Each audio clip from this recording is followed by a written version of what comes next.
Buenas noches, hoy les voy a enseñar cómo hacer un video tutorial de cómo beber agua. Primero agarra un vaso.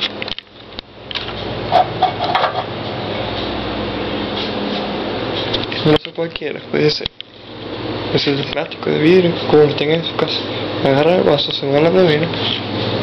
La abren por supuesto. Después ven una jarra de agua. La agarra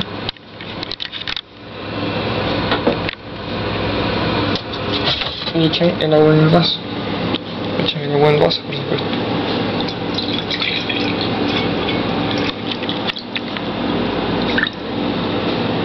Meten la jarra de nuevo. Luego pueden tomarse su fresca agua.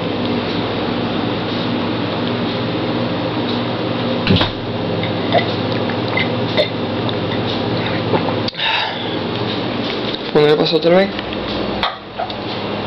Y ya. Eso fue como beber agua. A la vista.